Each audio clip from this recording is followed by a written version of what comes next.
Bienvenidos a un nuevo programa de Tiempos Cimarrones. Estábamos hablando durante nuestro último encuentro de aquel movedizo y fatídico año 1811 que fue muy venturoso para los albores de la patria, pero muy desgraciado para sus protagonistas. Y en el año 1812, lo primero que va a acontecer es que el Nobel Triunvirato instalado en Buenos Aires, un nuevo órgano de gobierno, nombra a José Artigas gobernador de Yapeyú, un territorio situado muy lejos, bien en el norte. Y bueno, podemos llegar a considerar que este nombramiento obedeció en buena medida a la intención de mantenerlo lejos, por todo lo que habíamos dicho durante nuestro primer encuentro a propósito del año 1811, cómo José Artigas trascendía largamente lo que el gobierno de Buenos Aires hubiera deseado, es decir, que se convirtiera en un militar obediente, talentoso, por supuesto, pero, bueno, subordinado a sus directivas, cosa que desde el primer momento ya empiezan a vislumbrar con creciente alarma que Artigas no va a cumplir con esos rasgos deseados. Sobre todo después de su nombramiento como jefe de los orientales, se empieza a barruntar desde Buenos Aires la amenaza de que el pueblo oriental se convierta en una comunidad demasiado autónoma, que pueda escapar a su control. De ahí que lo nombren a Artigas teniente gobernador del departamento de Yapeyú, en el norte, allá por las Misiones, y que se produzca, quieras que no, el inevitable primer rompimiento con Buenos Aires, que, aunque no va a ser un rompimiento de gran entidad, fue grave en sí mismo y demostró, sobre todo para los orientales, que el gobierno de Buenos Aires no estaba dispuesto a auxiliarlos en aquellas causas más peligrosas, en aquellas circunstancias más graves y difíciles, sino que siempre iba a mirar por los intereses y la conveniencia de Buenos Aires y de su proyecto político. En tal sentido, entonces, vamos a ver, habíamos hablado de las fuerzas invasoras de los portugueses, vamos a ver cómo estaban compuestas las fuerzas del ejército patrio y vamos a ver además cómo se va a producir lo que se denominó la admirable alarma, que va a ser el éxodo del pueblo oriental. ¿Cómo sabemos la composición más o menos precisa de las fuerzas del ejército patrio? Bueno, al respecto, el 3 de mayo de 1812, el enviado paraguayo, capitán Bartolomé La Guardia, como vemos, había contactos muy sostenidos entre José Artigas y el Paraguay, la provincia, el territorio que en ese momento era del Paraguay. Este enviado, capitán Bartolomé La Guardia, remitió a su gobierno una relación, un detalle de las milicias orientales comandadas por Artigas, gracias a lo cual conocemos algunos datos relativos a las fuerzas. Por otra parte, tenemos destacados pintores nacionales como Miguel Benzo, que va a pintar justamente un importante cuadro sobre el éxodo, y nos viene muy bien observar esta pintura en este momento precisamente porque vamos a describir la composición del ejército patrio. ¿Cómo se componía y con qué fuerzas contaba? En primer lugar, hay que decir que no eran tan pocos como a veces creemos, porque se había estimado hasta ese momento que, andarían unos 3.000 hombres ese ejército patrio, pero La Guardia nos dice que se compone de 4 a 5.000 hombres armados con fusiles, carabinas y lanzas, si bien los fusiles van a ser la minoría, por supuesto, las lanzas se van a ver en profusión, las vemos en esa pintura de Miguel Benso, vemos ese ejército erizado, verdaderamente erizado de lanzas en alto. Además, dice la Guardia, marchan con este ejército 400 indios charrúas armados con flechas y boleadoras. Y ahí mismo, en la pintura, podemos ver a un indio que marcha adelante, al frente, acompañado por su mujer y su hijo, porque claro, los charrúas, si bien mantenían su distancia, es decir, se mantenían dentro de su tribu y de sus propios campamentos, no obstante acompañaban con sus familias todo el tiempo. Vemos perros, vemos gauchos como este que va detrás del indio, también con un palo en la mano, y más perros, y este que va caminando con sus botas de potro y su camisa blanca, lleva un caballo en el que marchan su mujer y un hijo. Vemos a José Artigas, más o menos en el medio, rodeado por el pueblo, precedido por familias. Adelante de todo, en esa pintura, vemos un grupo de mujeres que marchan en una carreta y podemos ver 3 generaciones claramente. La abuela, que es la señora mayor que vemos en primer plano, la niña, que vendría a ser su nieta, la otra mujer que puede muy bien ser la hija de la anciana y la madre de la niña. Entonces hay muchísimas cosas, pero en todas ellas lo que se destaca es la característica de pueblo vivo, de pueblo en marcha.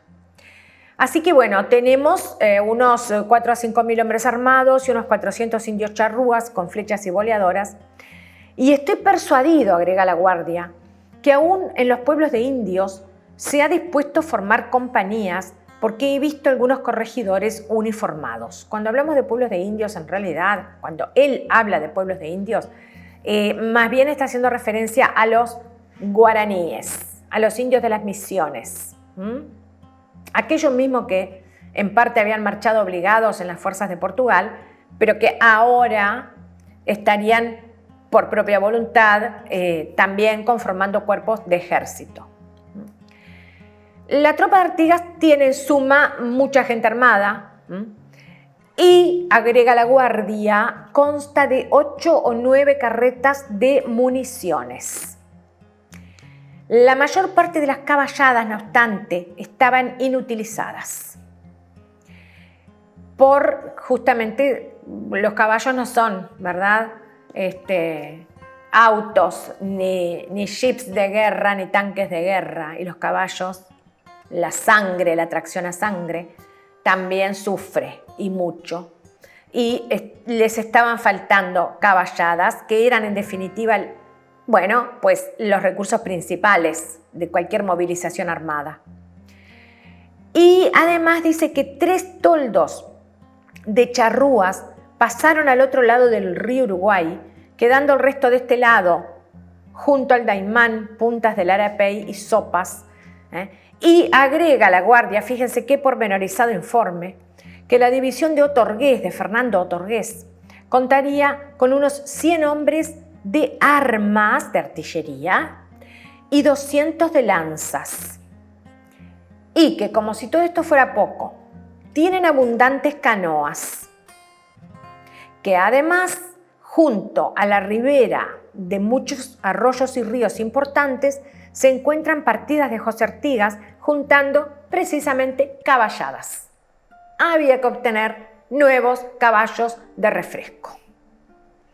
Así es como, siempre a la vista de este importante óleo, ¿verdad?, de Miguel Benso, pasamos justamente a un capítulo apasionante de nuestra historia, un capítulo no muy frecuente en las historias de los pueblos, que fue el éxodo del pueblo oriental. Y repasaremos, en algún momento de nuestro encuentro, repasaremos lo que muchos historiadores han ido diciendo acerca de ese fenómeno, que no empezó llamándose éxodo, sino que empezó llamándose, en el habla del pueblo, la redota, o sea, la derrota. Ese era el ánimo de la gente, pero no era un ánimo de vencidos. Curiosamente, es una palabra esa que se carga de significaciones nuevas. Es una redota que no es una derrota. Es una redota que se convierte en otra cosa llena de alto empuje moral. Vamos a ver, por lo tanto, y ahí justamente lo que están viendo es otro magnífico óleo de Guillermo Rodríguez, Éxodo del pueblo oriental, bastante importante además porque mide 7 metros por 3 y que se encuentra en la Dirección Nacional de Correos. Y a diferencia de la pintura de Benzo, que era toda en unos tonos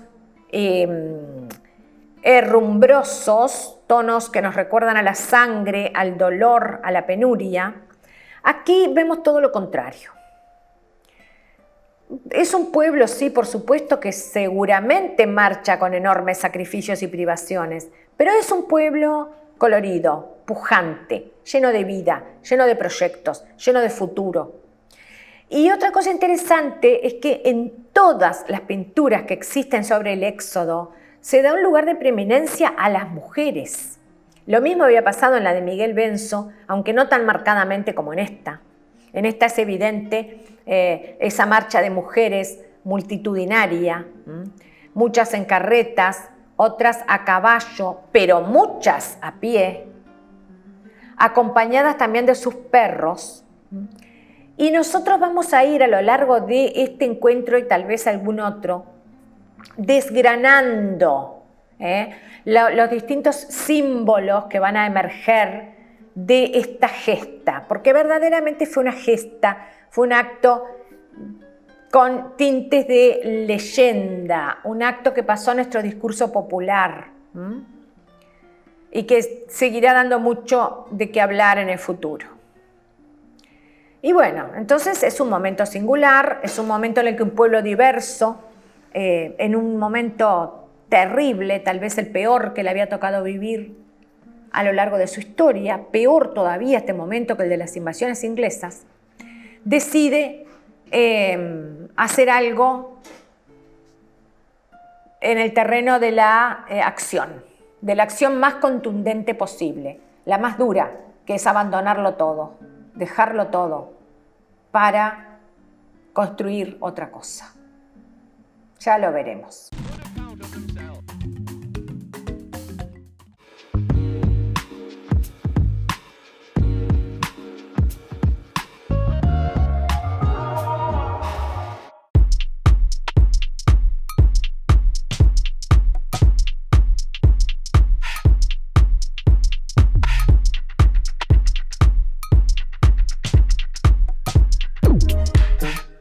Hola, ¿qué tal? Soy el sapo de Titerías. No se pierdan el sábado sale Titerías por Esdrújula TV.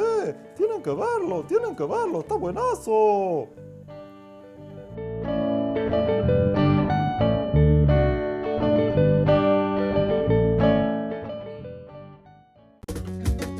Reducir el rol social de las empresas públicas.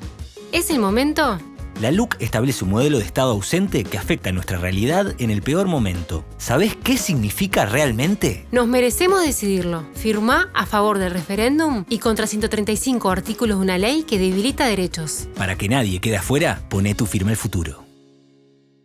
Vuelen a cedro sus manos. Carpintería en maderas Herc. Placares de cocina y dormitorios, muebles de diseño y restauración.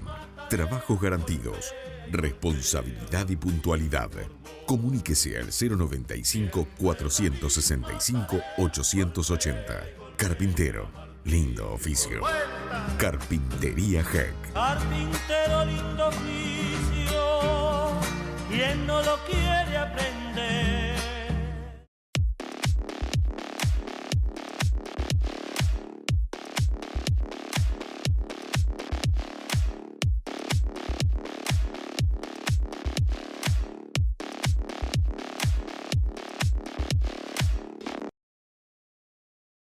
este viernes y todos los viernes acompañanos en Legítima Defensa, un programa que llegó para mostrarte otra cara de la realidad, algo que no vas a ver en los canales de la televisión convencional. Nos podés ver este viernes y todos los viernes a partir de las 20 horas. Legítima Defensa, un programa para romper el blindaje.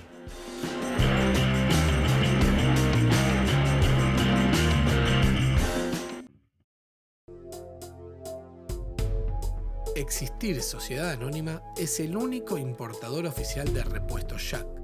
Trabaja tranquilo con repuestos originales y visítanos en nuestra nueva planta de la Ruta 1, kilómetro 28500.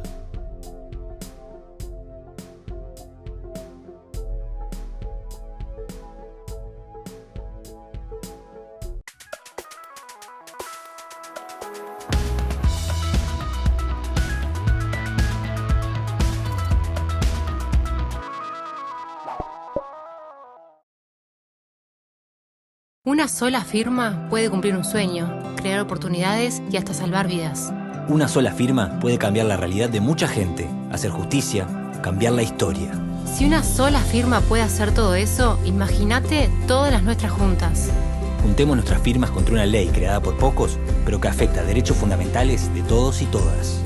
Campaña Pro Referéndum para impugnar 135 artículos de la LUC. Para que nadie quede afuera, poné tu firma al futuro.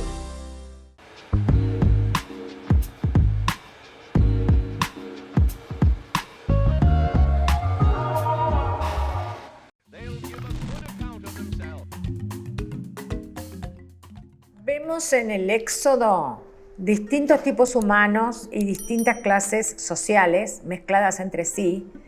Y esto, que es ciertamente muy singular en sí mismo, es lo que luego va a posibilitar hablar de determinados rasgos identitarios de nuestra nacionalidad, ya que si antes hablábamos de que se podría haber comenzado a fraguar esa nacionalidad en las asambleas orientales, no hay duda de que en este éxodo se termina de consolidar ese primer germen.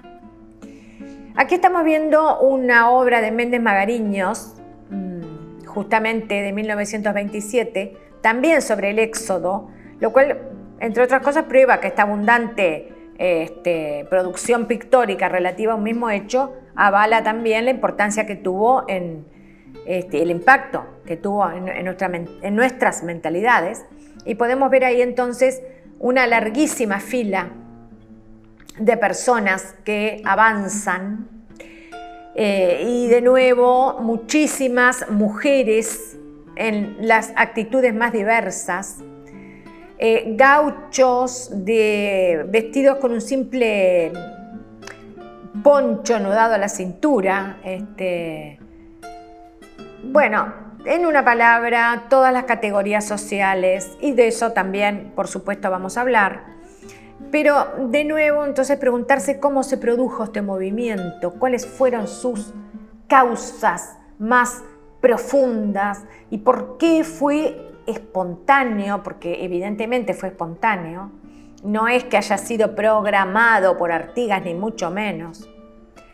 Y esto tenemos que verlo en el marco, obviamente, de todo lo que había pasado y que ya hemos explicado, y tenemos que verlo a través de la acción depredadora y amenazante de esos más de 3.000 soldados portugueses que estaban recorriendo toda nuestra campaña, ¿no?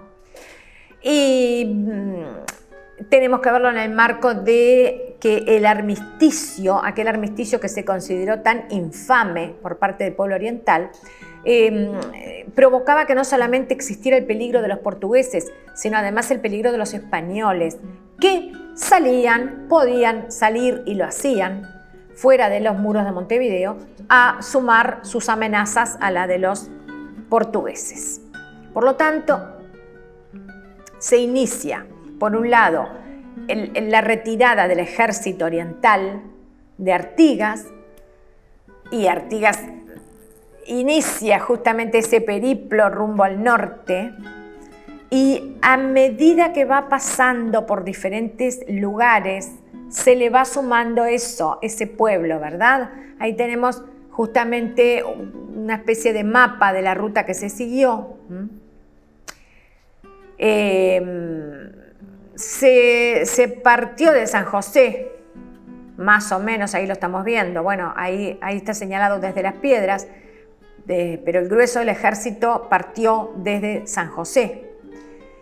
Y además recordemos que ese hombre que va a partir al mando de sus tropas era ya jefe de los orientales. Y eso era algo que no lo podía desconocer el gobierno de Buenos Aires, aunque vaya si lo quiso desconocer. Pero eso es lo que tienen los títulos emanados del dictamen popular. Solo el dictamen popular los puede deshacer. Y como digo, entonces la columna armada parte de los montes del río San José hacia el noroeste y luego continúa en una trayectoria paralela al río Uruguay hacia el norte.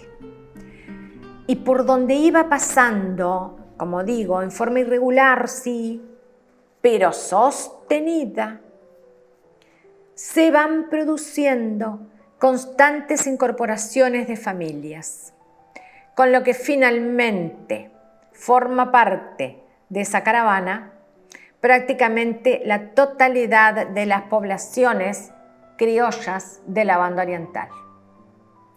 Cuando decimos poblaciones criollas nos referimos justamente a las no ciudades, porque en realidad eran villas más que nada lo que existía fuera de Montevideo, villas y poblaciones menores, y todas ellas van quedando despobladas.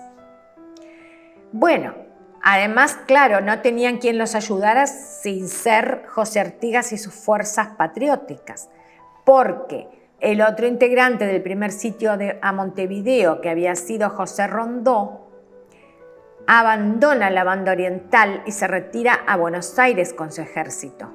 Se embarca en el puerto del actual Juan Lacase, rumbo a Buenos Aires, con lo cual verdaderamente deja en una indefensión total a las personas. Y Artigas se dirige entonces con esas fuerzas que ya dijimos que eran muchos, eran más de 3.000, por cierto, eran como 5.000 hombres y 400 indios charrúas, hacia el norte. Y a medida que avanza, se engrosa esa caravana, y esa caravana va a llegar a recorrer 522 kilómetros en 64 días. Hoy recorrer 522 kilómetros tampoco es tan fácil. La distancia de Montevideo a Salto está en unos 600 kilómetros y es verdaderamente mucha. Estamos hablando de varias horas de viaje, estamos hablando de unas 6 horas de viaje. Y eso hoy en día, en las condiciones tecnológicas actuales, que bueno, para el día de hoy son las mejores con las que podemos contar. Algún día serán mejores.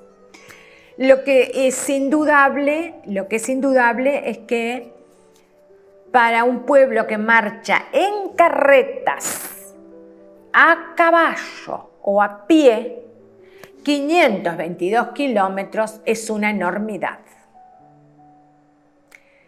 El 2 de noviembre, Artigas se halla en Soriano. Entre el 11 y el 13, cruza el Río Negro por el paso de la actual represa del Palmar. Así que ¿dónde y en qué momento y de qué manera ubicamos el éxodo? Bueno, por lo menos, ¿verdad? En octubre ya estamos todos en marcha. Y entre el 11 y el 13 de noviembre cruzan el Río Negro. El 21 de noviembre entra Artigas a Paysandú. El 1 de diciembre acampa en el arroyo Quebracho en Paysandú. El 7 de diciembre, cuando digo Artigas, digo todo el pueblo en marcha, llega al Daymán, límite entre Salto y Paysandú. Y ahí se nos fueron entonces, y bueno, más de 2 meses. Tenemos un momento muy importante también, que es el que se llamó el cruce, que comienza aproximadamente hacia el 10 de diciembre de 1812, y significa nada menos que el cruce del río Uruguay por el Salto Chico. Y esta operación hubo que hacerla esperando, por supuesto, que el cauce fuera bajo, pero llevó más o menos unos 20 días y fue muy azarosa. No existía ningún puente y había que atravesar varias franjas de río que eran muy profundas, Ocurrieron avatares varios, como por ejemplo la muerte de un grupo de frailes franciscanos al darse vuelta el bote en el que iban. Y hay que pensar entonces lo que era, ya vamos a decir cuántas personas se estimaron en su momento, pero les voy diciendo que las primeras estimaciones que surgen del censo realizado por Artigas, del cual voy a hablar en detalle, nos hablan de unas 5.000 personas.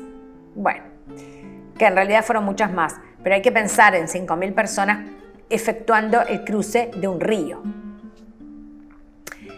El mismo día 7 de diciembre en el que Artigas había acampado en el Daymán, dice en un oficio dirigido al gobierno paraguayo, y se los voy a leer textualmente: yo no seré capaz de dar a usted una idea del cuadro que presenta el mundo la banda oriental desde este momento. La sangre que cubría las armas de sus bravos hijos recordó las grandes proezas realizadas. Seguramente Benzo se inspiró en estas palabras por ese tono rojizo y ocre de su obra. La sangre que cubría las armas de sus bravos hijos recordó las proezas realizadas. Llenos de esa memoria, solo oyen la voz de su libertad. Y unidos en masa marchan, cargados de sus tiernas familias. Por supuesto, Artigas también expresa, y no esta vez sino varias, que él intentó contener esta marcha de familias que no le parecía prudente, que no le parecía segura, que no le parecía conveniente. Intentó hacer entrar en razón a las familias para que no lo siguieran. Llegó incluso en algún momento a impacientarse al exclamar que esta multitud de pueblo retrasa mis marchas. Porque, por supuesto, no es lo mismo la marcha de un ejército con sus caballadas que la marcha de un pueblo. Sin embargo, Artigas bien pronto aceptó la situación y no solamente la aceptó, sino que se adaptó a ella y entonces empieza a cobrar su verdadera y auténtica dimensión de jefe de los orientales. Jefe de los orientales en marcha, en camino.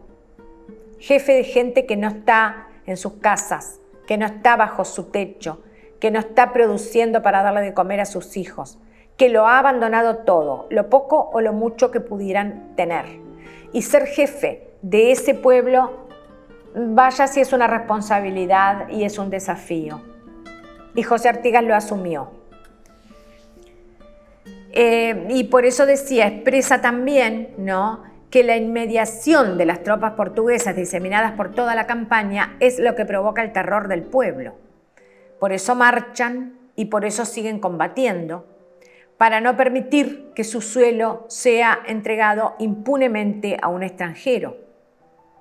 Es un poco lo que decíamos antes, lo que hemos dicho en alguna oportunidad, incluso a mí me lo preguntan a veces, pero ¿era prudente que las familias dejaran todo? ¿Era prudente que quemaran sus pertenencias? ¿Era prudente que se pusieran en este peligro terrible? Porque miren que también cambiaron incluso en el Éxodo las relaciones sociales, cambiaron las convenciones sociales. Y de eso vamos a tener varias anécdotas. ¿No hubiera sido mejor que se hubieran quedado y que le hubieran implorado clemencia al invasor portugués? Esa es una pregunta que todo el tiempo nos hacemos. Así como muchas veces nos preguntamos, ¿cómo es posible comenzar una revolución? ¿Dónde comienza una revolución? ¿Cuál es su primera chispa? ¿Cuál es su primer gesto? ¿Cuál es su aparición, su intención? ¿Cuál es su desafío? ¿Es que viene alguien y nos invita a ir a la revolución? ¿Vamos a la revolución? ¿Qué te parece? Como si dijéramos vámonos de vacaciones a algún lugar. No, no es así. Y esa es otra de las cosas que a mí en particular me fascina pensar y meditar en la historia.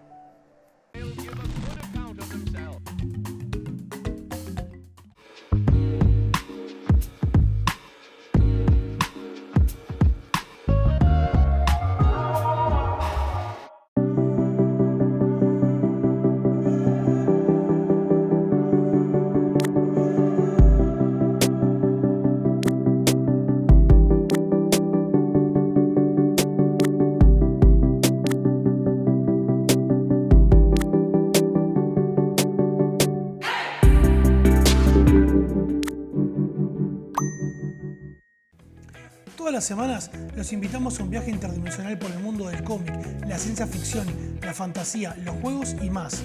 ¿Dónde? Acá, en Esdrújula TV, Perdidos en el Éter, Visiotron, transmisiones digitales para un mundo post-apocalíptico.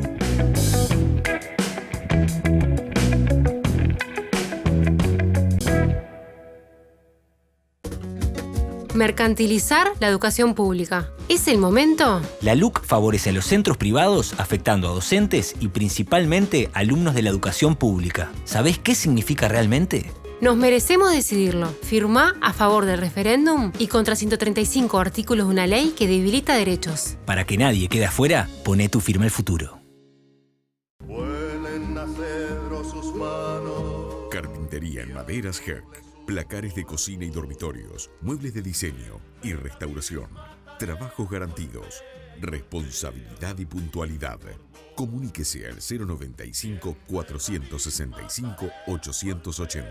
Carpintero, lindo oficio. Carpintería Herc. Carpintero, lindo oficio, ¿quién no lo quiere aprender?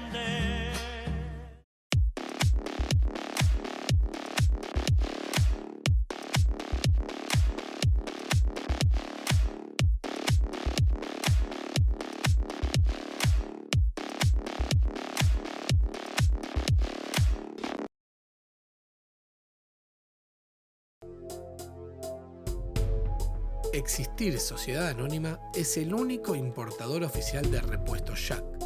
Trabaja tranquilo con repuestos originales y visítanos en nuestra nueva planta de la Ruta 1, kilómetro 28500.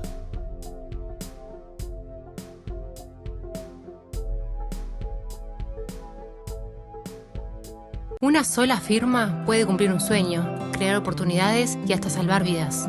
Una sola firma puede cambiar la realidad de mucha gente, hacer justicia, cambiar la historia. Si una sola firma puede hacer todo eso, imagínate todas las nuestras juntas. Juntemos nuestras firmas contra una ley creada por pocos, pero que afecta derechos fundamentales de todos y todas.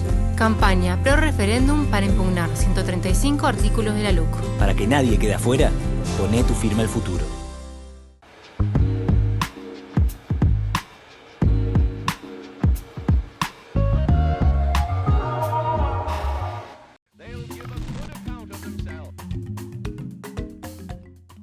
Ya instalados los orientales en el campamento de la Yui, en la actual Concordia, luego de haber efectuado ese cruce tan azaroso del río Uruguay, se va a producir el 14 de diciembre de 1812, ante la tremenda influencia de gente, se va a producir el censo, ¿verdad? El censo, el famoso censo de las familias, en el cual Artigas dispone la realización de un padrón. En el marco de sus acciones como gobernante, en el marco de sus acciones como jefe de los orientales, y habiendo asumido la responsabilidad de llevar a toda esta gente, entre la que venían ciertamente su esposa, Rosalía Rafaela Villagrán, ya perdida en una suerte de enajenación mental de la que no se conocen sus causas exactas. habiéndose también producido la incorporación de, por supuesto, su suegra, la madre de Rafaela, que era su tía suegra, Francisca Artigas, y su hijo, el único hijo sobreviviente de los que tuvo con Rafaela, su hijo José María. Habiéndose también producido la incorporación de otros familiares, como el propio padre de José Artigas, Martín José, ya un hombre mayor, cuando sigue los avatares de su hijo. Y, por supuesto, la incorporación de los familiares de todos los oficiales de Artigas, se produce este censo, que va a arrojar los siguientes resultados. Primero que nada, se toman los nombres de los jefes de familia, padre y madre, porque Artigas va a tomar como jefe de familia indistintamente al hombre o a la mujer, según quien sea el cabeza de familia. También vamos a encontrarnos con muchos hogares, ¿sí?, constituidos por jefas de familia o mujeres solas, y también se va a hacer constar. Además, se va a tener en cuenta en este padrón el número de esclavos que acompañaban a cada familia, porque estamos hablando de un momento histórico en el que existía la esclavitud, y el número de carretas, si las tenían, ¿verdad? Porque también había muchos que marchaban a pie y había otros que marchaban con 5 o 6 carretas. Todo dependía de la condición económica de cada familia. Se contabilizó un total de 4.426 personas y 847 carretas. Pero, en opinión general de los historiadores, esa cifra es muy menor, ya que no se contabilizó, por ejemplo, al ejército, que en ese momento ascendía a unos 6.000 hombres, ni se contabilizó a los que iban llegando, según la fórmula que se empleaba. Y verdaderamente la gente seguía llegando. Escuchaban hablar de aquel pueblo en procesión, los rumores se sucedían, llegaban a todos lados y la gente se ponía en marcha. Quiere decir que, si tenemos en cuenta todo este conjunto, es muy probable que el número aproximado de personas en el éxodo llegara a 16.000 e incluso más.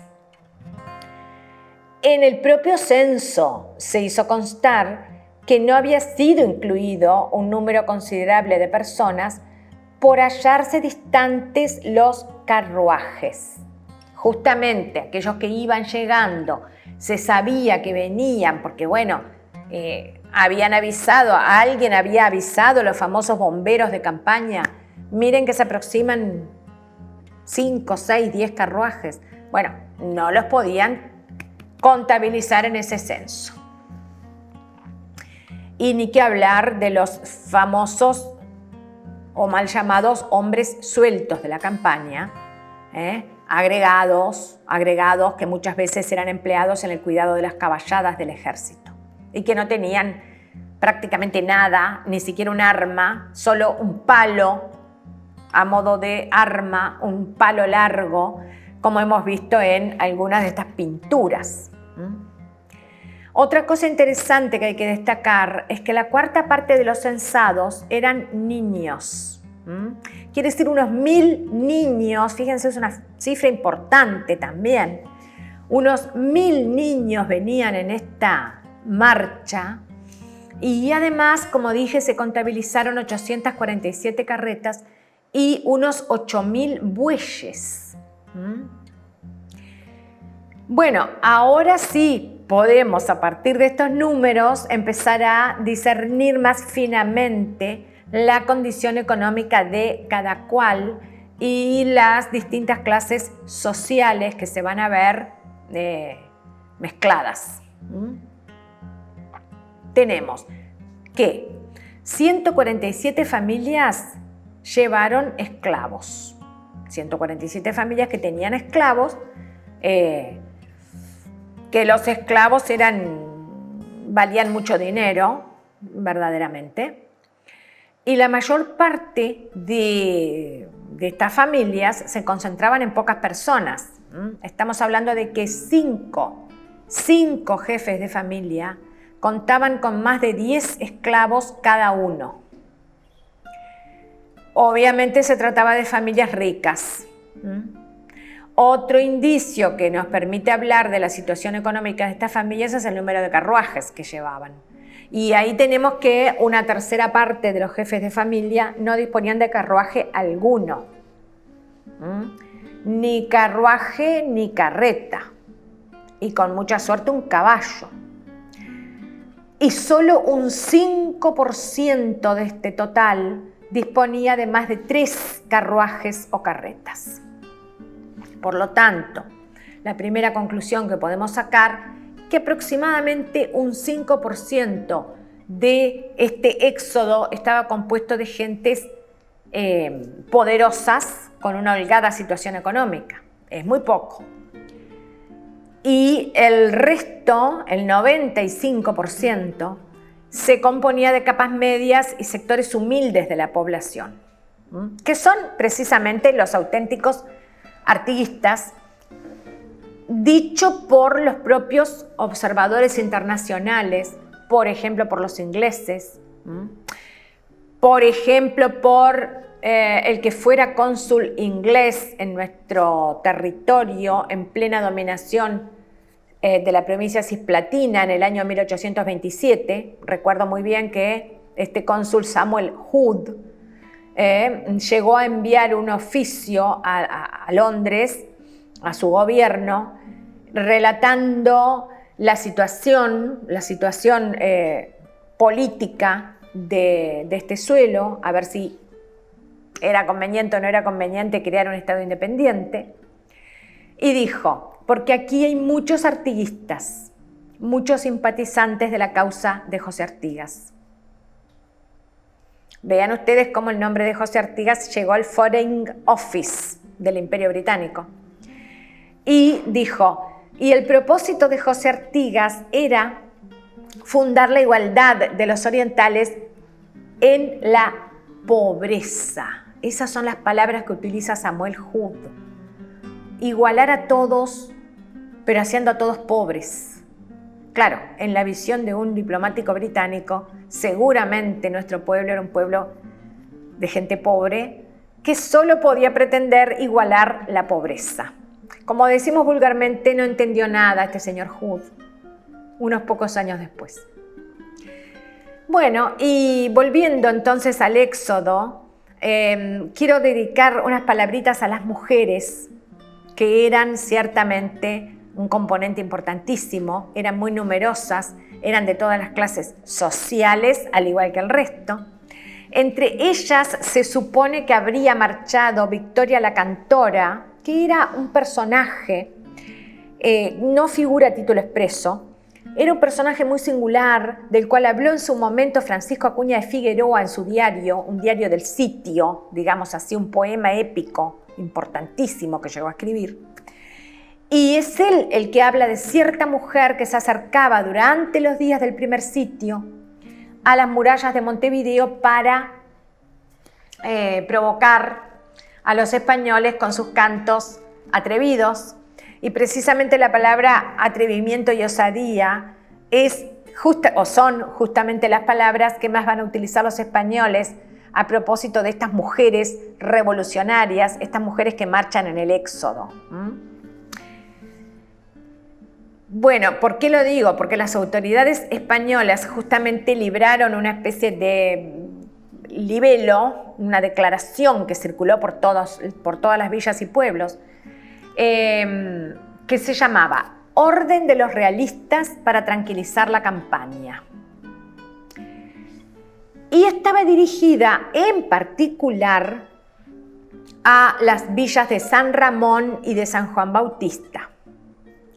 ¿Y qué decía esa especie de orden de los realistas? Hablaba de las mujeres.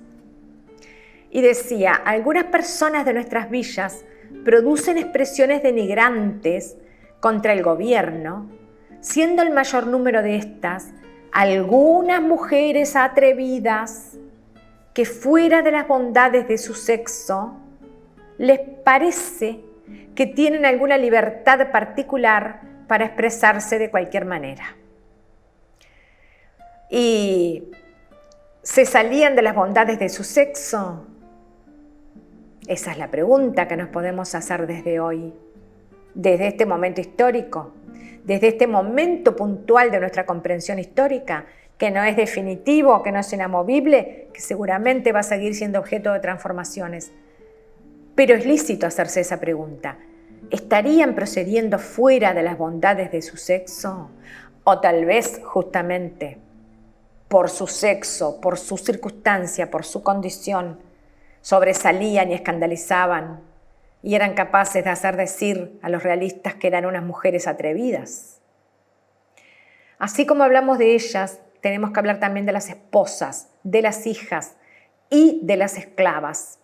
Y de paso del orden social que, como digo, se va a él mismo revolucionar. Toda revolución genera una serie de cambios y de modificaciones en la vida cotidiana de las personas, en mayor o menor medida. Toda revolución altera la vida familiar de hombres y mujeres.